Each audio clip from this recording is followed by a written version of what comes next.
Assalamualaikum warahmatullahi wabarakatuh.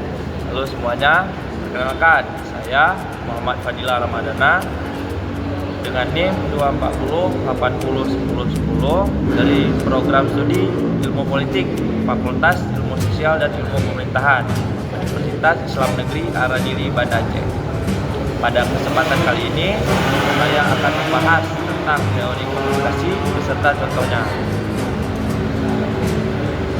Dalam penjelasan kali ini, saya akan menyampaikan beberapa teori yang dijelaskan oleh Prof. Hamid Sangkara dalam bukunya Komunikasi Politik edisi revisi tahun 2023. Ada beberapa teori yang akan saya bahas, antara lain teori jarum suntik, teori kepala batu, teori kepuasan, teori lingkungan kesunyian, teori penanaman, dan teori agenda sistem.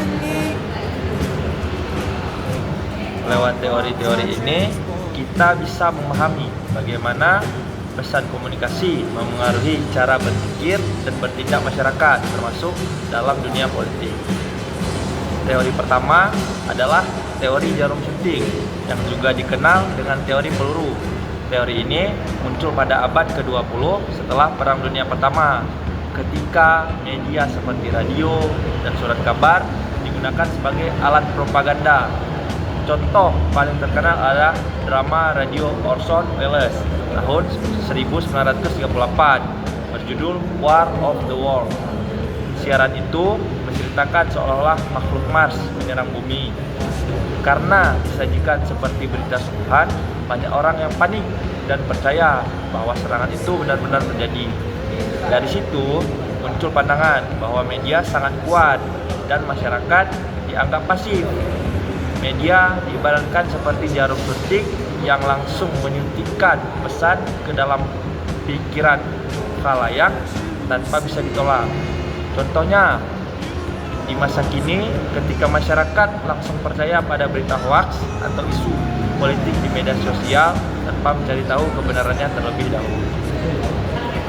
Yang kedua, ada teori kepala batu. Berbeda dari teori sebelumnya, teori ini berpendapat bahwa masyarakat tidak semudah itu dipengaruhi oleh media.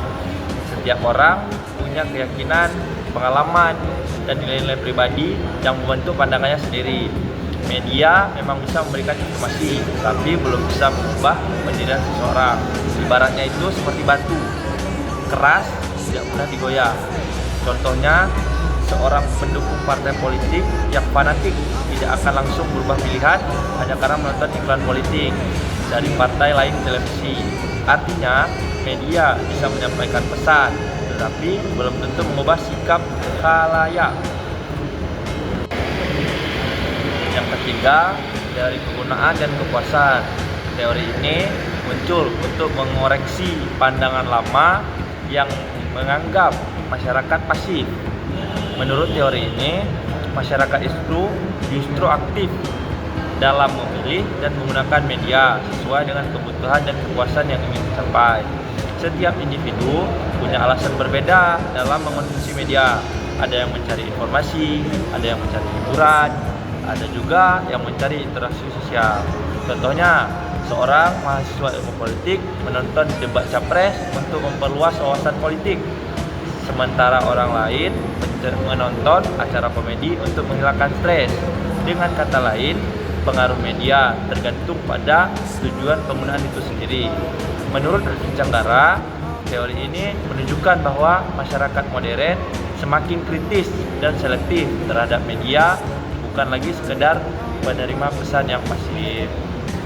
Yang keempat, teori lingkaran kesunyian. Teori ini dikembangkan oleh Elizabeth Noel Newman pada tahun 1924. Teori ini menjelaskan bahwa seseorang akan cenderung diam jika pendapatnya berbeda dari mayoritas.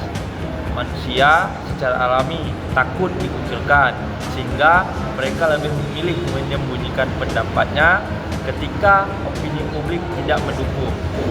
Lama-kelamaan, suara minoritas menjadi semakin tidak didengar.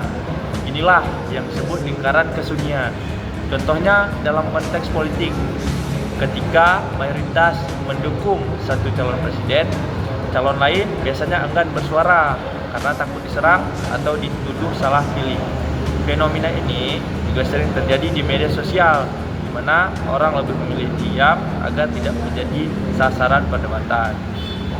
Teori ini menekankan pentingnya untuk memahami bagaimana opini publik terbentuk dan berkembang di ruang publik. Artinya, diamnya sebagian masyarakat bukan berarti mereka tidak punya pendapat, tetapi mereka hanya takut berbeda. Yang kelima, teori penanaman. Pertama kali dikenalkan oleh George Gardner pada akhir tahun 1960-an. Teori ini muncul dari hasil penelitian panjang terhadap pengaruh televisi terhadap persepsi dan sikap masyarakat, terutama dalam memahami realitas sosial. Inti dari teori ini adalah bahwa media massa, khususnya televisi dan kini juga media sosial, secara perlahan menanamkan nilai, keyakinan, serta persepsi tertentu kepada penontonnya. Proses ini tidak terjadi dalam waktu singkat, melainkan melalui paparan yang terus-menerus berulang dalam jangka panjang. Gardner beranggapan bahwa semakin sering seorang terpapar tayangan media dengan tema tertentu, semakin besar kemungkinan pandangannya terhadap dunia nyata akan terbentuk sesuai dengan apa yang akan ditampilkan media. Media ibarat tukang kebun yang menanam benih dan ide nilai di pikiran masyarakat. Semakin disiram dengan tayangan yang sama, semakin tumbuhlah persepsi itu dalam kesadaran khalayak. Teori ini sangat penting untuk dipahami, terutama dalam konteks era digital saat ini. Jika dahulu pengaruh media hanya berasal dari televisi, kini masyarakat setiap hari disuguhi konten dari media sosial, YouTube, TikTok, dan platform daring lainnya. Paparan yang terus-menerus dari berbagai sumber membuat proses penanaman dan nilai-nilai itu menjadi lebih cepat, lebih luas, dan lebih halus. Misalnya, di media sosial, kita sering melihat konten gaya hidup mewah, kritikan, atau konten politik yang berat-sebelah. Tanpa sadar, jika hal itu terus kita konsumsi, lama-kelamaan akan membentuk cara kita berpikir tentang apa yang dianggap normal atau benar. Hal inilah yang membuat teori penanaman tetap relevan bahkan di zaman sekarang. Teori ini juga menekankan peringatan penting bagi kita sebagai pengguna media. Kita harus menyadari bahwa media tidak hanya memberi informasi tetapi juga membentuk cara kita melihat realitas sosial. Oleh karena itu, kita perlu memiliki kesadaran kritis terhadap isi media agar tidak menerima mentah-mentah semua pesan yang disajikan, melainkan bisa memilah mana yang fakta dan mana yang hanya konstruksi media. Dengan memahami teori penanaman, kita bisa lebih bijak dalam menggunakan media, tidak hanya menikmati tayangan hiburan, tapi juga memahami pesan ideologis dan nilai-nilai tersembunyi yang bisa mengaruhi pandangan kita terhadap politik, budaya, maupun kehidupan sosial. Teori terakhir adalah teori agenda setting yang dikembangkan oleh McCombs dan Shaw. Teori ini berpendapat bahwa media tidak memberitahu apa yang kita pikirkan, tetapi menentukan apa yang penting untuk kita pikirkan. Dengan kata lain, media membentuk agenda publik. Jika media terus-menerus menyoroti isu tertentu, masyarakat akan menganggap isu itu penting, walaupun ada masalah lain yang sebenarnya lebih krusial, tapi jarang diberitakan. Contohnya, ketika media lebih banyak menyoroti isu korupsi, masyarakat akan memandang korupsi sebagai masalah utama bangsa. Namun, jika isu krisis lingkungan jarang dibahas, masyarakat jadi menganggapnya tidak terlalu penting. Jadi, teori ini mengingatkan kita bahwa media punya kekuatan besar dalam membentuk persepsi publik, bukan dengan memaksa, tapi dengan mengatur perhatian. Teori terakhir adalah teori agenda setting yang dikembangkan oleh McCombs dan Shaw. Teori ini berpendapat bahwa media tidak memberitahu kita apa yang harus kita pikirkan, tapi menentukan apa yang penting untuk kita pikirkan. Dengan kata lain, media membentuk agenda publik. Jika media terus-menerus menyoroti isu tertentu, masyarakat akan menganggap isu itu penting, walaupun masalah lain yang sebenarnya lebih krusial, tetapi jika jarang diberitakan. Contohnya, ketika media lebih banyak menyoroti isu korupsi, masyarakat akan memandang korupsi sebagai masalah utama bangsa. Namun, jika isu krisis lingkungan jarang dibahas, masyarakat bisa jadi menganggapnya tidak terlalu penting. Teori ini mengingatkan kita bahwa media punya kekuatan besar dalam bentuk persepsi publik, bukan dengan memaksa, tapi dengan mengatur perhatian. Dari 6 teori yang sudah dijelaskan, kita bisa melihat bagaimana pandangan tentang hubungan media dan masyarakat yang berubah seiring waktu. Pada awalnya, seperti dalam teori jarum suntik, masyarakat dianggap pasif dan mudah dipengaruhi. Namun, kemudian muncul teori-teori seperti kepala batu dan kegunaan dan kepuasan yang menunjukkan bahwa masyarakat juga punya kekuatan untuk memilih dan menafsirkan pesan media.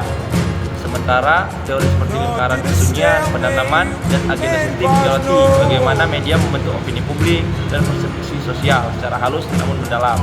Sebagai mahasiswa, kita harus memahami teori-teori ini agar mampu menganalisis strategi komunikasi politik, propaganda, serta pengaruh media dalam membentuk opini masyarakat.